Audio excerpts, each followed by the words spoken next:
নমস্কার, আজ আমরা এসেছি কলকাতা আন্তর্জাতিক বইমেলায়।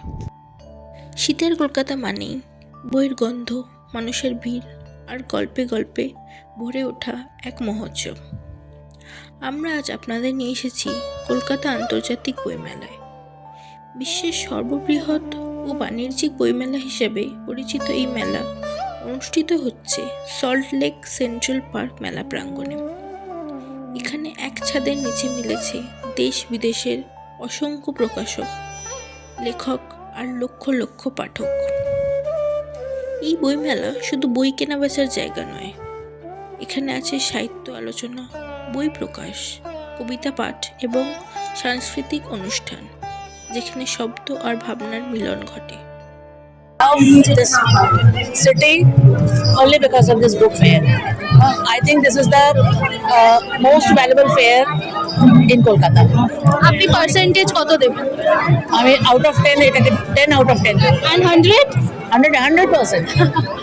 দুটো বাংলা বই যেটা আপনার খুব পছন্দের, আর আপনি চান আমাদের আমরা ইয়াংস্টার, আমাদের ইয়াংস্টারের জন্য কি দরকার? একদম আমার রিসেন্টলি যেটা ফেভারিট, আমি জানি না বইমেলা হয়তো এখন ফেমাস হয়ে গেছে, অভিক অর্জুন দত্তের যেটা ব্লু ফ্লাওয়ার বাজ সিরিজের যে পুরো সিরিজটা, যেটা অডিও স্টোরিও বেরিয়েছে, প্লাস এখন তো বুক হিসেবে পাবলিশ হয়েছে। পতঞ্জলি আছে, অনেক রবীন্দ্র সমগ্র আছে আমার কাছে, আমার নজরুলের বই আছে, শরৎ সমগ্র আছে, শেষেন্দু মুখোপাধ্যায়ের এখন বই আছে, সমরেশ মজুমদারের বই আছে, আর সুনীল গঙ্গোপাধ্যায়ের বই পড়েছি।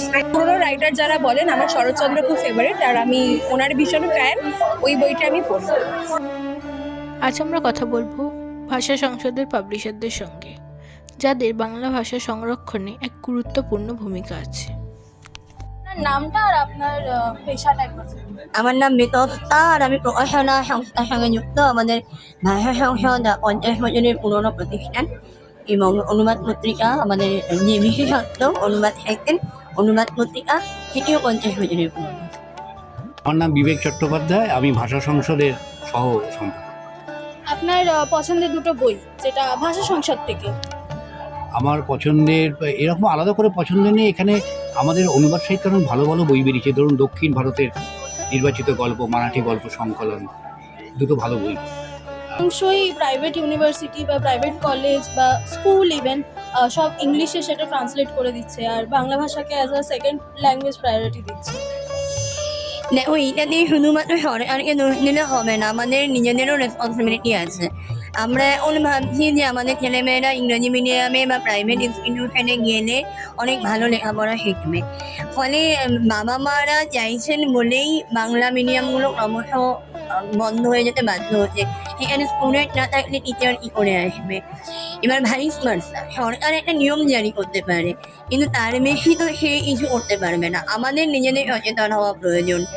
বাংলা ভাষাকে বাঁচিয়ে রাখার স্বার্থে আমাদেরকেই এগিয়ে আসতে হবে, বাংলা বইয়ের প্রচার করতে হবে, আমাদের দেখতে হবে যে আমাদের সন্তানরা যেন বাংলাটা পড়তে পারে, শিখতে পারে, লিখতে পারে, তবেই ভাষাটা বাঁচবে, নইলে কিন্তু বাঁচবে না। ভিন্ন ভাষায় রবীন্দ্রনাথকে তো আমরা বারবার জানি, প্রতিনিয়ত জানি, প্রতিদিন জানি। সেক্ষেত্রে রবীন্দ্রনাথকে আমরা ভারতবাসী যেভাবে জানছি, ভারতের বাইরে রবীন্দ্রনাথকে কীভাবে জানছে, তার জন্য ভিন্ন ভাষায় রবীন্দ্রনাথ এবং ভিন্ন ভাষায় ঋত্বিক ঘটক সিনেমা আমরা দেখে বড় হয়েছি। আমাদের বিপন্ন সময়ের কথা ঋত্বিক ঘটক বারবার বলেছে, এবং সেই ঋত্বিক ঘটককে বাইরে বহির্ভারত কেমন করে জানছে, বা আমাদের অন্যান্য প্রভিন্সের লোকেরা কীভাবে জানছে, তাদেরও পড়া উচিত। আর সংসদকে একটি ভাষায় উল্লেখ করতে চান, সেটা কি? বিভিন্ন চিন্তন প্রকাশের একমাত্র অনুবাদ সাহিত্য, অনুবাদের একটা প্রতিষ্ঠান, যেখানে জাতীয় সংহতি এবং আন্তর্জাতিক সংহতি দুটোই সমানভাবে রক্ষা করার চেষ্টা করা হচ্ছে গত 50 বছর ধরে। ভাষা সংসদের পাবলিশারদের সাথে কথা বলে আমরা অনেকটাই বাংলা ভাষার ব্যাপারে জানতে পারলাম।